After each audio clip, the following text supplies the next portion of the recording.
어떤 사람이 예수님께 물었습니다. 예수님, 우리가 하나님의 일을 하려면 어떻게 해야 됩니까? 이 질문은 오늘날 크리스찬들의 질문입니다. 그렇지 않습니까? 우리 항상 그렇게 생각하죠? 어떻게 하면 하나님을 기쁘게 할까? 어떻게 하는 것이 하나님께서 원하시는 일일까? 내가 무엇을 해야 될까? 어떻게 하지? 우리 항상 이렇게 생각합니다. 이 질문을 그 당시 예수님께서 이 땅에 계실 때 어떤 사람이 예수님께 물었습니다. 요한복음 6장 28절이죠.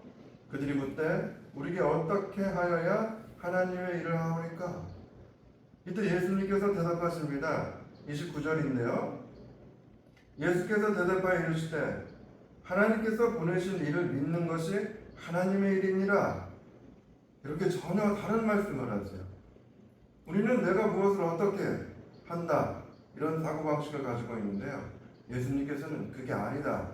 너희가 할 일은 믿는 일이다. 이렇게 말씀을 하십니다. 우리가 할 일은 복음을 믿는 일입니다. 복음이라는 것은 예수님이 우리를 위해서 이미 이루어 놓으신 일들, 그것을 복음이라고 합니다.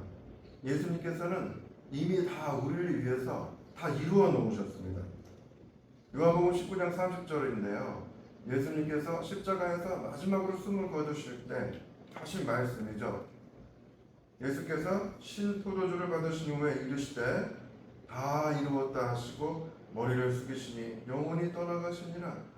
예수님이 죽기 직전에 하신 말씀이 다 이루었다 했어요. 예수님은 다 이루어 놓으셨어요. 더 이상 할 일이 없다 이렇게 말씀하신 겁니다. 그래서요, 예수님은 정말로 부활하신 후에 이 땅에 남아있지 않고 하늘로 떠나가 버리셨어요. 왜냐하면 예수님이 하실 일은 다 해놨기 때문에, 다 이루어 놓으셨기 때문입니다. 그렇다면 예수님은 어떤 일을 이루어 놓으신 걸까요? 우리를 위해서 어떤 것을 해놓으신 걸까요? 고린도 전서 6장 11절입니다. 너희 중에 이와 같은 자들이 있더니, 이 말은요, 고린도가 굉장히 타락한 도시였습니다. 우상 숭배가 심했고요, 성적으로도 문란했고 여러 가지로 타락한 도시였는데 그와 같은 자들이 있었다. 너희들도 그랬었다. 그런데 주 예수 그리스도의 이름과 우리 하나님의 성령 안에서 씻음과 거룩함과 의롭다 하심을 받았느니라. 이렇게 됐어요. 예수님께서 우리에게 주신 것은 우리를 씻기시고 우리를 거룩하게 하시고 의롭다 하심을 받게 하셨습니다. 씻음과 깨끗함과 의로움과 거룩함이 우리 손에 들려있다. 내가 이것을 너희에게 주었다. 이렇게 말씀하신 겁니다. 다 이루었다는 말씀입니다. 우리는 보통 이렇게 생각합니다. 우리의 행위가 무엇을 해야, 어떻게 해야 우리가 깨끗해지고 거룩해질까? 이렇게 많이 생각을 합니다. 그런데요, 예수님의 말씀은 다릅니다. 하나님의 말씀은 다릅니다. 성경의 기록은 이렇게 되어 있습니다. 말씀이 우리를 깨끗하게 한다. 믿음이 우리를 깨끗하게 한다. 이렇게 기록되어 있습니다. 에베소서 5장 26절 말씀입니다. 물로 씻어 말씀으로 깨끗하게 하사 거룩하게 하시고, 이렇게 기록되어 있어요. 말씀으로 우리를 깨끗하게 한다 라고 기록되어 있습니다. 사도행전 15장 9절입니다. 믿음으로 그들의 마음을 깨끗하게 하사 그들이나 우리나 차별하지 아니하셨으니, 이렇게 되어 있어요. 믿음으로 그들의 마음을 깨끗하다고 기록되어 있습니다. 여러분, 우리가 깨끗하게 되는 것은 예수 그리스도의 말씀과 그것을 믿음으로 우리가 깨끗해집니다. 이것은 이미 믿는 자들에게 일어나는 일입니다. 그런데요, 이게 받아들여지기가 그리 쉽진 않아요. 그 당시에도 그랬습니다. 이것을 이렇게 값없이 주는 은혜를 받아들일 수 없는 사람들이 있었는데, 그때 당시 예수님이 이 땅에서 사역하실 당시에 있었던 종교 지도자들이었어요. 높은 곳에 계신 분들, 대제사장, 바리새인, 이런 사람들이 이것을 받아들일 수가 없었습니다. 하나님께서 주시는 의를 받아들일 수가 없었고요, 자신이 의를 세우려고 했어요. 내가 뭔가를 해서 의로워지려고 했습니다. 그것을 바울이 지적을 합니다. 로마서 10장 3절인데요. 그들은 하나님께서 주시는 의를 알지 못하고 자신의 의를 세우려고 노력하였기 때문에 하나님께서 주신 의에 복종하지 않았습니다. 라고 기록되어 있습니다. 그들은 자신의 의를 세우려고 했고 하나님께서 주신 의를 받으려고 하지 않았습니다. 그 이유가 로마서 10장 2절에 기록되어 있는데요. 왜 그들이 그것을 받지 않으려고 했냐면요. 이스라엘에 관해 나는 이렇게 증언할 수 있습니다. 그들은 하나님께 대한 열심이 있습니다만 그 열심이 지식에 기초하지 않고 있다는 것입니다. 그 대제사장들, 바리새인들 정말 열심히였습니다. 금식도 하고 11조도 하고 매일매일 성전에 가서 기도하기도 하고 이런 사람들이었어요. 아주 열심히였죠. 그런데 그 열심이 지식에 기초하지 않고 있었다라고 사도 바울이 지적을 하고 있어요. 어떤 지식일까요? 그들은 올바른 지식을 가지고 있지 못했는데요. 그것은 바로 우리가 어떻게 깨끗해지는지 알지 못했던 것입니다. 우리를 깨끗하게 되는 것은 우리의 행위에 있지 않고 아까도 우리가 성경에서 보았듯이 예수 그리스도께서 십자가에서 죽으시고 그 말씀이 우리의 귀에 들림으로 우리가 깨끗해지고 그 말씀을 믿음으로 우리가 깨끗해집니다. 근데 이것으로 통해서 우리가 어떻게 깨끗해질까요? 그것은 성령 때문입니다. 우리가 이 말씀을 듣고 믿을 때 그 믿음을 보시고 성령께서 우리에게 임하셔서 그 성령이 우리에게 그 말씀을 이루어 가십니다. 우리의 삶 속에서 정말로 깨끗함이 나타나고 거룩함과 의로움이 나타나기 시작합니다. 이것은 우리의 능력이 아닌 성령의 능력으로 성령의 열매와 은사들이 우리 삶에 나타나는 거예요. 근데 이런 지식을 잘 몰랐기 때문에 이 바리새인들은 자신의 힘으로 이것을 하려고 했던 거죠. 이 내용에 대해서 사도 바울이 갈라디아서 3장 5절에 말하고 있습니다. 여러분이 율법을 지켰기 때문에 하나님께서 성령을 주셨습니까? 아닙니다. 여러분이 율법을 지켰기 때문에 하나님께서 여러분 가운데에서 기적을 일으키셨습니까? 아닙니다. 하나님께서 성령을 주시고 기적을 일으키신 것은 여러분이 복음을 듣고 믿었기 때문입니다. 라고 사도 바울이 말하고 있습니다. 이렇게 바리새인들은 자신의 힘으로 무엇을 의를 이루려고 하는데요. 이것은 사실은 오늘날 우리 크리스찬들의 모습이기도 합니다. 이 습성, 의가 나에게서 나온다는 그 사고방식, 그리고 그런 습성은요, 바리새인들만의 습성은 아니에요.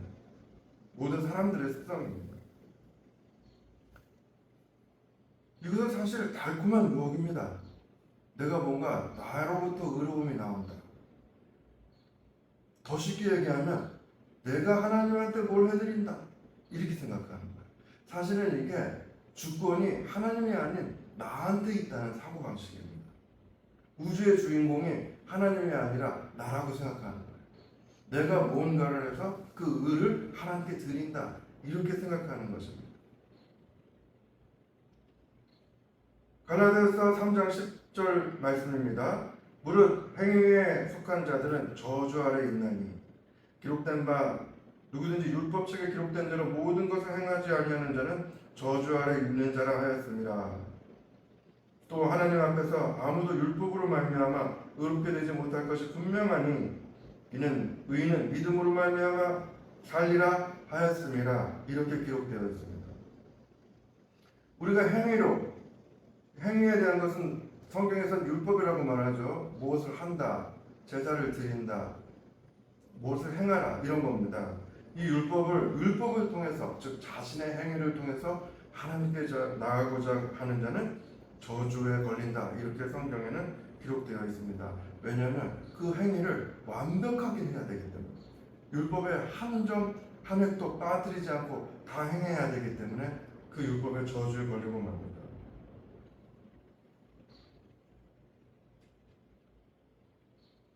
갈라디아서 2장 21절을 쉬운 성경 번역본에서는 좀 더 알기 쉽게 우리에게 말하고 있어요. 내가 하나님의 은혜를 패하지 아니하노니 만일 의롭게 되는 것이 율법으로 말미암으면 그리스도께서 헛되이 죽으셨느니라. 이렇게 되었어요. 우리가 만약 우리의 행위로 우리 어떤 의를 세울 수 있는 가능성이 있다면 예수님께서 죽을 필요가 없다 이렇게 말씀하시는 거예요. 가능성이 전혀 없기 때문에 예수님께서 죽을 수밖에 없었다. 그 선택을 하시게 된다. 이렇게 성경은 기록하고 있는 겁니다. 여러분, 십자가 사건은요 이미 일어난 사건이죠. 앞으로 일어날 사건이 아니에요. 이미 십자가 사건이 일어났어요. 근데 우리는 십자가 사건을 통해서 구원받는다는 것을 믿는 것이 우리 크리스찬들이에요. 기독교인들이죠. 예수님께서 십자가에서 죽으심으로 우리의 죄가 그 십자가에 함께 못 박혔다. 이것이 우리의 교리입니다. 그죠? 우리가 죽어야 되는데 예수님께서 대신 죽으셨다. 우리가 죽은 것과 같다. 연합했다. 우리는 이미 죄에 대해서 죽었다. 이렇게 믿는 것이 십자가 사건입니다. 그런데요, 이 십자가 사건이 어때요? 과거입니다. 이미 일어난 일이에요. 우리가 태어나기도 전에 이 일은 이미 일어났어요. 우리의 죄가 사해지는 것이 우리가 태어나기 전에 일어난 일이에요. 그렇기 때문에 우리가 우리의 죄를 사해지고 그래서 우리가 깨끗함을 받고 그래서 우리가 거룩해지고 의롭다함을 받기 위해서 우리가 행할 일이 없습니다. 왜냐하면 이 십자가 사건은 이미 우리가 태어나기도 전에 일어난 일이기 때문이죠. 우리의 공로가 개입될 여지가 전혀 없어요. 우리가 무엇을 해서 죄를 사함받거나 의로워지고 깨끗해질 수 있는 가능성이 없어요. 왜냐하면 그 십자가 사건은 이미 일어나고 끝난 일이고 다 이루어져 있는 일이기 때문입니다. 그런데 이것이 우리에게 일어나기 위해서 한 가지 남은 일이 있는데 바로 우리가 믿는 것입니다. 그래서 예수님은 그렇게 말씀하신 거예요. 너희가 할 일은 믿는 일이다. 나를 믿는 일이다. 내가 해놓은 일들을 믿는 일이다. 내가 너에게 하는 말을 믿는 일이다. 나를 믿고 하나님을 믿어라. 이렇게 말씀하시는 것입니다. 하나님께서 가장 기뻐하시는 일은요, 우리가 하나님을 신뢰하고 믿는 것입니다. 믿을 때 하나님은 가장 기뻐하시는 일입니다. 히브리서 11장 6절 믿음이 없이는 하나님을 기쁘시게 하지 못하나니 하나님께 나아가는 자는 반드시 그가 계신 것과 또한 그가 자기를 찾는 자들에게 상 주시는 이심을 믿어야 할지니라. 믿음이 없이는 하나님을 기쁘시게 못한다. 이렇게 되어 있어요. 그러니까 하나님은 오직 믿음만을 기뻐하신다. 이렇게 성경이 기록하고 있습니다. 갈라디아서 2장 16절에서요. 행위 아닌 믿음에 대해서 바울이 계속해서 얘기하고 있습니다. 사람이 의롭게 되는 것은 율법의 행위로 말미암음이 아니요 오직 예수 그리스도를 믿음으로 말미암는 줄 알므로 우리도 그리스도 예수를 믿나니 이는 우리가 율법의 행위로서가 아니고 그리스도를 믿음으로써 의롭다함을 얻으려 함이라. 율법의 행위로서는 의롭다함을 얻을 육체가 없느니라. 이렇게 됐어요. 행위로서는 의롭다함을 얻을 육체가 없느니라.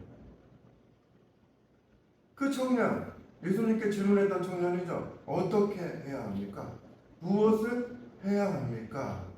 이 질문은 그 청년뿐만이 아니고요. 다른 사람들도 성경의 기록을 보면은 예수님께 했던 질문들이기도 해요. 부자 청년이 했던 질문이죠. 예수님, 제가 그거 다 지켰는데요. 뭘 또 해야 되죠? 이렇게 질문했어요. 우리의 사고방식은 언제나 행위에 있습니다. 사실은 그것은 의의 중심이 나에 있다는 사고방식입니다. 근데 예수님이 이렇게 말하는 거죠. 의의 중심은 너에게 있지 않다. 의는 나에게 있는 것이다. 내가 의를 행할 것이니까 하나님의 의는 복음에 나타나서 이렇게 되어 있거든요.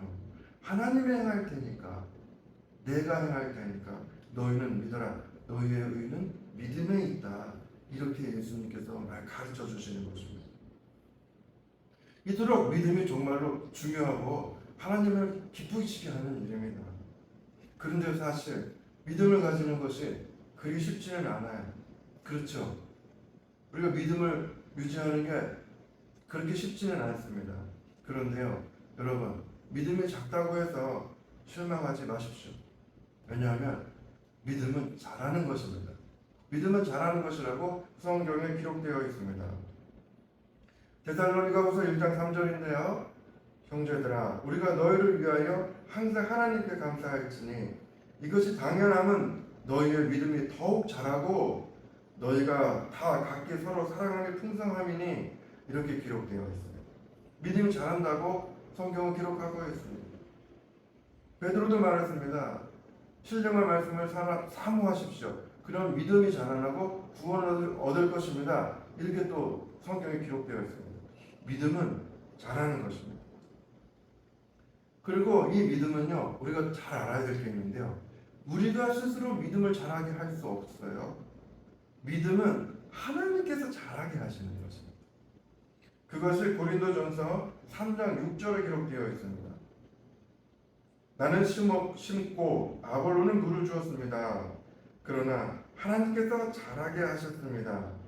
그러므로 심는 사람이라 물 주는 사람은 아무것도 아니요 자라게 하시는 분은 하나님이십니다. 이렇게 되어 있어요.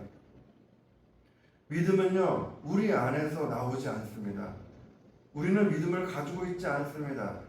예를 들어서 저기 원주민들이 저기 오지 원주민들이 살고 있는데 그들에게는 한 번도 복음이 전해지지 않았다면 그들은 믿음을 가질 수 없습니다. 왜냐하면 예수라는 이름을 들어본 적도 없고 하나님이라는 단어를 들어본 적도 없기 때문에 그들은 하나님이나 예수나 복음에 대한 믿음을 전혀 가질 수 없습니다. 그들의 마음속에서 믿음이 솟아나올 수 없습니다. 이와 같이 믿음은 우리 안에 있지 않습니다. 믿음은 복음을 들음으로 우리 안으로 들어오는 것입니다. 이렇게 우리 안으로 들어온 복음의 씨앗을 또 자라게 하시는 분도 우리 자신이 아닌 하나님이시라고 성경은 기록하고 있습니다. 근데 우리가 이렇게 이 말씀을 듣고 있다는 것은 그 겨자씨 같은 믿음이 우리 안에 심겨지고 자라났다는 뜻이에요. 싹이 올라왔다는 것입니다. 이 겨자씨 말한 믿음을 우리가 마음에 간직하면요, 이것이 자라나는데요. 우리가 자라게 하는 것이 아니라 하나님께서 이것을 가꾸시고 자라게 하신다는 것입니다. 우리가 할 일은 무엇일까요? 우리에게 들어온 이 믿음을 이 겨자씨만한 믿음을 소중하게 간직하고 하나님께서 자라게 하심을 바라보며 기다리고 순종하는 겁니다. 작은 믿음을 가지고 믿음을 시작하는 것, 이것이 우리가 할 일입니다. 이때 하나님께서는 기뻐하십니다. 예수님께서 다시 한번 말씀하십니다. 믿어라. 네가 할 일들은 너희가 할 일은 믿는 일이다. 고린도전서 6장 11절이죠. 씻음과 거룩함과 의롭다함을 입었느니라. 이 말씀이 우리 마음에 씨앗으로 뿌려졌고 그 믿음이 싹이 올라오기 시작했습니다. 우리는 이 믿음을 소중하게 간직하는 것입니다. 복음을 믿는 것이 언제나 우리가 할 일입니다. 회개라는 것은요, 회개의 어원이 메타노이아, 방향을 바꾸다, 돌아오다 이런 뜻인데요. 우리가 믿음을 가지고 있다가도 믿음의 밖으로 이탈하기도 합니다. 믿음이 약해지기도 하고요. 그렇죠. 그때마다 다시 믿음 안으로 돌아오는 것, 이것이 회개의 근본입니다. 믿지 않던 사람이 다시 믿음으로 돌아오는 것, 하나님을 믿지 않고 예수를 믿지 않던 사람이 예수를 믿게 되는 것, 이것이 바로 믿음의 회개의 근본입니다. 이 회개라는 것은 날마다 일어나는 일이에요. 배가 항해를 하는데요, 목적지를 향해서 계속해서 배가 항해를 갑니다. 자동차가 목적지를 향해서 가는데요, 내비게이션이 계속해서 그 목적지로 향해서 자동차의 방향을 돌립니다. 그죠? 조금씩 이탈하기도 하고 잘못된 길로 들어서기도 하죠. 그때 다시 그 내비게이션이 목표를 향해서 우리의 방향을 돌립니다. 그것이 바로 회개라는 것인데요. 회개라는 것은 말씀을 바라보고 내가 너를 깨끗하게 하고 거룩하게 하고 의롭게 하였다. 그 말씀에 대한 믿음으로 계속해서 우리의 마음의 내비게이션을 그 말씀을 향해서 정렬하는 것. 그것이 바로 날마다 우리가 할 회개요, 말씀 향해 가는 것입니다.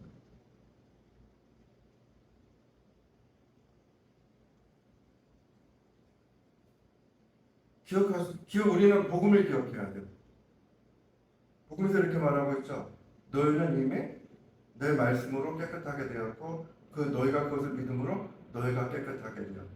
너는 씻음과 거룩함과 의롭다함을 받았다. 그 증서를 그 손에 들고 있다. 그 법적 문서를 너희 손에 들고 있다.